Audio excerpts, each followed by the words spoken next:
Hello and welcome to another Writerly Witterings. I'm Michael Jecks, I'm the author of lots of books. There's 32 or 34 up there, but also this year, for the first time, my nice new modern day spy thriller is actually available as a book. It's print on demand, very nice too, and very shortly, so by the time you see this video it'll only be a couple of days away, is this the latest one, Jack Blackjack's first novel with Seven House. Absolutely delightful. Really nice cover. My daughter loves both of those covers, so they can't be bad. I thought today I'd just have a quick chat about some of the problems that you can get with writing. I've had to do a few talks recently on giving careers advice to students who want to know what actually is involved in being a writer. The trouble is that everybody knows what a writer is. It's someone who generally doesn't have to do very much work. They get up quite late in the morning. I actually made a list of things here. They have lazy days and lie-ins. They work when they want. They relax in front of the TV or in a pub most of the afternoon. And if they get writer's block, they open a bottle of wine. No, this is not what writing's about. If you want to call yourself a writer, you have to actually sit down and write. In fact, I don't know anybody who's a professional writer who's ever had writer's block. Because if you're a writer, you get on and write. If you can't think of anything sensible to say, you write stuff that's garbage until something starts to click and things work again. Even if you spend a day writing stuff that clearly is rubbish, it doesn't actually matter, because later on when you go to it, it'll work. You can tweak it, you can fiddle with it, you can reuse scenes in other sections. It all comes together. The main thing really about writing is the three things. You've got discipline, you've got to have concentration, and you've got to have a lot of determination. Determination, because if you set out to write a standard type of book today, one of mine is about 120 to 130,000 words. If you're going to try to achieve that, you've got to be really very determined, because it was once a survey was done back in the 1980s, and the Society of Authors worked out that out of all the books that are ever started, fewer than 1% will ever be finished, and at the same time fewer than 1% of the finished books would ever get into print. So back in the 1980s, early 90s, you had a 1 in 10,000 chance. If you sat down today to write a book, there was a 1 in 10,000 chance that it would ever appear in print. Nowadays, of course, there are a huge number more books published because there's electronic facilities, which means you don't have to go through a publisher. But that doesn't actually help anyone in terms of getting to multi-millionaire status, because the sad fact is there's an awful lot of competition out there, and it's very, very difficult making any money out of writing just ebooks. In fact, the Society of Authors, I think, again, in the Author magazine last year, said that the average income from any electronic book is about $500. So if you work out how many people are actually earning nothing at all from their books, you can see that things are not weighed in or weighted in terms of making yourself a multimillionaire. So what are the real problems about writing? Well, I was thinking about this year, because this year I've had to proofread that one in January. This came back to be copy edited in February, and a third book, which is coming out later on in the year, came back with the editor's comments. So that's 3 books I've had to work on: January, February, March. Actually, what I wanted to be doing in January, February and March was writing the next book, which is going very nicely, thank you, but I wanted to be able to sit down and just write that, because I really, really like the actual creative process of putting words down on paper and inventing a new story. The difficulty is that all too often you sit down and there's an interruption. It can be that you've got to take your son to hockey, got to take your daughter horse riding, or it could just be that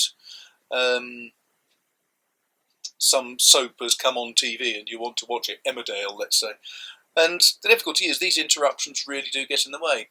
And the problem that most authors have, I think, or most aspiring writers, is that when they sit down and try to get on with the work,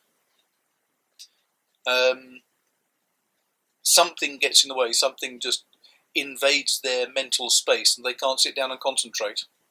Because concentration when you're writing is absolutely vital. If you talk to a novelist and say, have you had a good day? Generally they say, yeah, it's all right. And they look pretty knackered. The reason why is that all day, every day, a novelist is trying to get inside the minds of 6 or 7 other people and write about a world that they are infesting, logically looking at the world from their point of view. And trying to put yourself into somebody else's mind who you've created, it's not a real person, and look at a world that you've also created, it's not a real world that you can walk out into and see. That is really mentally exhausting. So concentration is enormously important. But the other thing, and the most important thing that all writers need, is simply discipline. If you go to school, come out of school, go to university, leave university and say, I'm now going to be a famous writer. Difficulty is you've got very few experiences that you can put down on paper, so sitting down and trying to imagine yourself in a different planet or whatever it might be is very, very difficult. So the temptation is you get up and you go and make a coffee, or you go and have a chat to the postman, or you go out and walk the dogs, or you go and do something else, you go and clean the toilet. Doesn't matter what, you will find something to fill your time. It's very, very easy. The discipline comes in from saying, no, this is 9 o'clock, I'm on a 9 to 5 job, I will sit down at 9 o'clock, and I won't get up until I've written a certain amount of words. Now, a lot of people will sit down and they'll work from 9 till 12 o'clock, and then they'll work from 1 o'clock through till 5, and usually most authors will then start working again 6 or 7 o'clock and work through till midnight, because generally you're self-employed, you have to put the hours in wherever it's needed.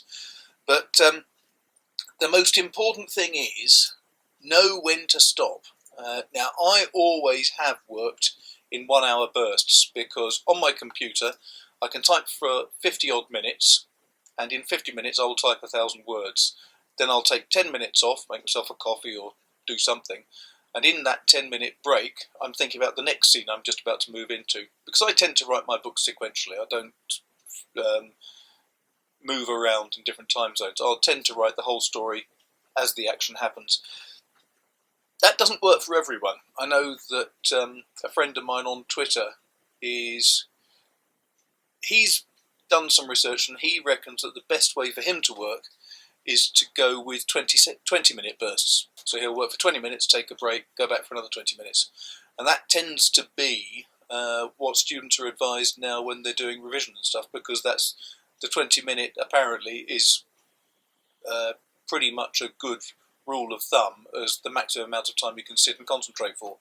Doesn't matter what it is. I'm happy with an hour, other people want 20 minutes. Whatever it is, you need to figure out what it is that you want to work with, and then you need to be disciplined and make sure that you'll stick to it. I was lucky because after university I went and worked in different companies for 13 odd years, and I was working in the computer industry where I had to be in the office at 8 o'clock and I'd normally not leave till 7 o'clock at night. Discipline was quite natural in those days. It's less easy for me now, but that's the way things are. But if you want to be a writer, you have to have the 3 things: discipline, concentration, and determination to get the book written. Well, I had all these students. They all came in and started chatting to me, full of the joys of spring and very keen. And it was quite interesting, as I was talking, to see how the interest was turning off with a few of them.